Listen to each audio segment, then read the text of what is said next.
Bonjour tout le monde. On va voir si je vais performer aujourd'hui. Donc, moi, j'ai été, on l'a dit tantôt, CPMAT pendant 11 ans. Je suis encore CPMAT.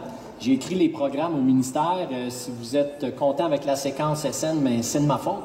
Si vous n'êtes pas content avec la séquence SN, c'est votre problème. Moi, elle me plaît bien. Alors, pourquoi est-il temps de réformer nos programmes?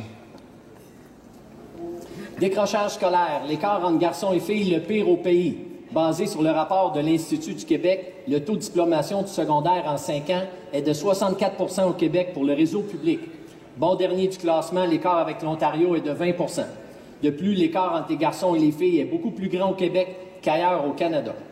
Francis Veil apporte des précisions dans son article du 11 mai dernier. Un élève qui échoue seulement son cours de maths de 4e secondaire est considéré comme un décrocheur, même s'il réussit tous ses autres cours.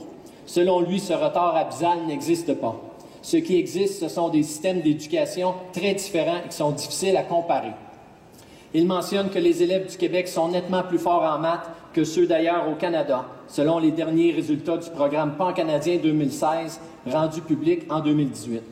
On a fait passer le même examen à 27 000 élèves de 2e secondaire dans les 10 provinces. Le score moyen au Québec est de 541 points contre 508 en Ontario. Au Québec, les garçons obtiennent un score moyen plus élevé à cet examen que celui des filles. Nos garçons sont donc les meilleurs au pays, mais ce sont aussi eux qui décrochent le plus. Ce qui m'amène à penser que le problème se situe davantage après la 2e secondaire. De plus, le diplôme est obtenu après des examens ministériels au Québec, mais pas en Ontario. Nous avons un problème important en mathématiques de 3e secondaire. Plusieurs élèves arrivent à ce niveau avec de grandes lacunes. La dernière réussite de certains remonte parfois même au primaire. À la fin de sa 2e secondaire, si l'élève échoue uniquement en maths, alors il passe quand même en 3e secondaire, car on ne peut chevaucher 2 cycles d'enseignement. On ne compte donc pas les lacunes des élèves en difficulté avec du temps de qualité pour faire de la remédiation, car le programme de 3e secondaire a besoin de ces 150 heures. Ayant trop de trous dans son réseau de concepts et de processus, l'écart à combler est donc rendu trop grand entre ce que l'élève sait et ce que l'élève devrait savoir. Pris dans cette structure administrative, la meilleure chose à faire est d'intervenir le plus tôt possible au secondaire, car l'écart à combler est moins grand. Que fait-on pour ces élèves qui sont en 3e secondaire et qui accumulent un tel retard? Certains font du surplace jusqu'à ce qu'ils décrochent ou qu'ils aillent aux adultes, car la promotion est par matière au 2e cycle. Qu'est-ce que ça prend comme bagage mathématique pour être fonctionnel dans la vie de tous les jours? Sens du nombre, raisonnement proportionnel, géométrie en 2 et 3D, probestat, j'ajouterais des maths financières et bien sûr des compétences technologiques. Suite à tout ceci, j'en conclus que notre séquence de base est trop relevée. De plus, elle devrait commencer dès la 3e secondaire. Il est donc grand temps d'avoir une séquence maths du consommateur, comme dans les provinces de l'Ouest. Une séquence où je ne mettrai pas d'épreuves ministérielles et où le contenu ne serait pas complètement prescrit. Une séquence où l'on mettrait l'emphase sur le côté utilisateur des technologies, car ces dernières nous permettent d'aborder des concepts plus complexes sans avoir à traiter l'aspect calculatoire. De plus, nous avons 2 séquences fortes, TS et SN, qui ouvrent les mêmes portes. C'est un peu de ma faute. Ça réduit les possibilités pour les élèves. Pourquoi on n'a pas de séquence intermédiaire? Il faut aussi valoriser les métiers spécialisés et arrêter de dire « si tu veux t'ouvrir toutes les portes, mon jeune, t'es mieux de faire la séquence forte ». En 2010, Conrad Wolfram a mentionné que nous avions un vrai problème avec l'enseignement des maths de nos jours. Selon lui, nous devrions les enseigner avec l'ordinateur. Les élèves pensent que les maths sont abstraites, difficiles et inintéressantes. L'intérêt décroissant pour l'apprentissage des maths est contradictoire avec le monde encore plus numérique et quantitatif. Dans le monde réel, il n'y a pas que les mathématiciens qui font des maths. Les géologues, les ingénieurs, les biologistes, on modélise et simule avec la technologie. C'est très différent en éducation. Beaucoup de calculs, la plupart à la main.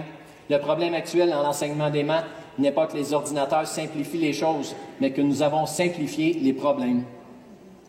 Selon Conrad Wolfram, voilà le truc fou.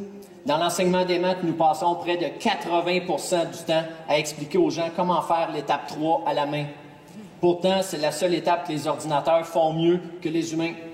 Il propose d'utiliser les ordinateurs pour l'étape 3 et que l'on se concentre sur les étapes 1, 2 et 4. Je veux maintenant vous parler de la conférence de Brian Espinal sur la programmation. Il commence en affirmant qu'il est en mission, la mission de pirater toutes les salles de classe du monde, car il veut exposer le plus d'élèves à la programmation. D'ici 2020, il y aura plus d'emplois reliés à la technologie que de travailleurs qualifiés pour remplir ces postes. C'est déjà le cas actuellement. Un peu d'histoire maintenant. Avec le MIT, Seymour Papert co-développa le langage de programmation du nom de Logo, où les élèves programmaient une tortue qui se promenait sur un plan en 2 dimensions. Je me souviens très bien d'avoir eu beaucoup de plaisir à programmer avec ce langage dans mon bac à l'UQAM avec M. Garançon. Pour la prochaine diapo, c'est qui lui? Pierre Couillard? Je connais pas. Ah oui, ce jeune retraité, c'est lui qui m'a initié à Scratch il y a environ 5 ans. Scratch existe depuis maintenant 15 ans et c'est Mitch Resnick et son équipe du MIT qui continuent de développer ce super langage de programmation par bloc. Venez nous voir, Mathieu et moi, à l'atelier 305.